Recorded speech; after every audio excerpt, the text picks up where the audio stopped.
बता दें कोरोना से बढ़ती रफ्तार। बता दें कोरोना वायरस एक बार फिर से डराने लगा है। देश में लगातार कोरोना संक्रमित मरीजों की संख्या बढ़ती ही जा रही है। भारत में बीते 24 घंटे में कोविड-19 के 752 नए मामले दर्ज किए गए हैं और उपचाराधीन मरीजों की संख्या बढ़कर 3420 हो गई है। वहीं देश में 21 मई 2023 के बाद से एक दिन में सामने आए कोरोना वायरस संक्रमण के ये सबसे अधिक मामले हैं। केंद्रीय स्वास्थ्य एवं परिवार कल्याण मंत्रालय की ओर से शनिवार सुबह 8 बजे तक जारी किए गए आंकड़ों के अनुसार देश में अब तक सामने आए कोविड-19 के मामलों की कुल संख्या 4.50 करोड़ है। वहीं मंत्रालय के आंकड़ों के मुताबिक बीते 24 घंटे में केरल में 2, राजस्थान और कर्नाटक में कोविड-19 के एक मरीज की मौत हुई है। विश्व स्वास्थ्य संगठन ने बताया है कि पिछले 4 हफ्तों में नए कोविड मामलों की संख्या में 52% की वृद्धि भी हुई है। इस अवधि के दौरान 8,50,000 से अधिक नए मामले यहां पर सामने आए हैं। वहीं WHO ने बताया है कि पिछले 28 दिनों की अवधि की तुलना में नई मौतों की संख्या में 8% तक की कमी आई है। वहीं 3,000 से अधिक नई मौतें यहां पर दर्ज भी की गई हैं। तो आप देख सकते हैं देश में लगातार कोरोना की रफ्तार बढ़ती ही जा रही है। नए वेरिएंट की रफ्तार यहां पर बढ़ती जा रही है। एडवाइजरी भी जारी की गई है पूरे देश में। देश में कोरोना की रफ्तार लगातार बढ़ रही है। 4 सप्ताह में 52% तक यहां पर बढ़ोतरी हुई है। पिछले 24 घंटे में 752 नए मरीज सामने आए हैं।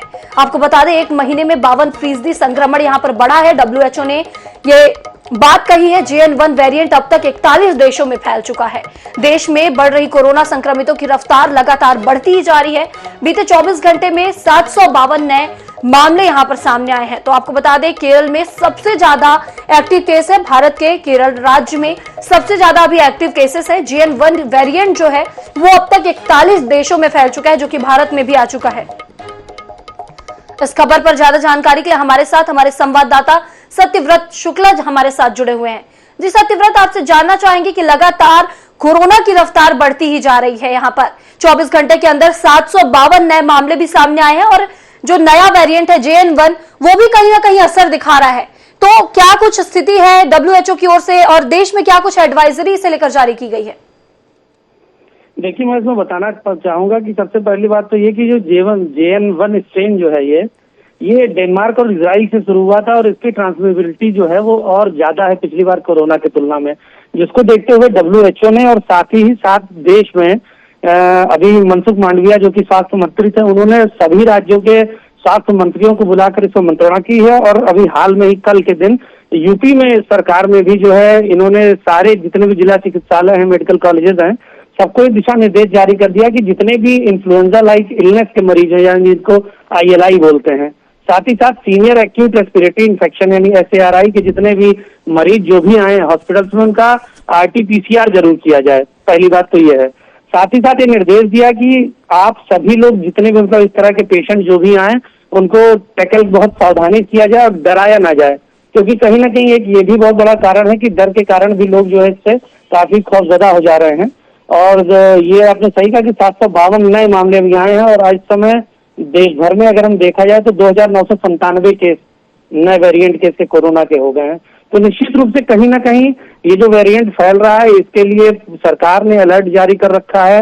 जिला चिकित्सालयों मेडिकल कॉलेजों को भी निर्देश दे रखा है कि वो जो भी इस तरह के वायरल के भी पेशेंट है उनका भी RT-PCR करे, ताकि ट्रीट किया जा सके कायदे से कि JN1 वेरिएंट है कि नहीं है। तो निश्चित रूप से सरकार इससे बहुत महत्वपूर्ण कदम उठा रही है। जी सत्यव्रत, आपसे एक चीज और जानना चाहेंगे कि अगर ऐसी स्थिति बनती है, क्योंकि लगातार अब देश में कोरोना के मामले बढ़ रहे हैं, अगर स्थिति थोड़ी खराब बनती है कोरोना को लेकर, तो क्या देश के सभी अस्पताल पूरी तरीके से तैयार हैं? जिस तरीके से निर्देश दिया गया है स्वास्थ्य मंत्रालय की ओर से, सभी राज्यों में भी अलर्ट जारी किया गया है, तो क्या सभी अस्पताल तैयार हैं? जी निश्चित रूप से आपका प्रश्न बहुत ही अच्छा है और मैं ये कहना चाहूंगा कि क्योंकि पिछली बार जो कोरोना की दूसरी वेव आई थी उस वेव के बाद ये एक बहुत बड़ा सबक भारत के लिए है। और भारत में जितने भी इस तरह के जो भी कमियां थी थोड़ी बहुत भी अगर किसी अस्पताल में, तो इसको पूरा करते हुए इस बार सरकार की ओर से कड़े निर्देश हैं कि किसी भी तरह की कोताही या लापरवाही बरती न जाए। किसी भी मरीज अगर कोई भी आता है तो उसको कायदे से ट्रीट किया जाए और भयावह स्थिति ना हो, इस बात को खास तौर से ध्यान रखा जाए। तो मुझे लगता है कि ये सारे जो दिशा निर्देश भारत सरकार की तरफ से हैं उनका पालन राज्यों के द्वारा किया जा रहा है, राज्यों के स्वास्थ्य मंत्रियों द्वारा किया जा रहा है और साथ ही साथ शासन स्तर पे भी इसकी कड़ी निगरानी की जा रही है। जी सत्यव्रत, इस तमाम जानकारी के लिए आपका बहुत बहुत शुक्रिया।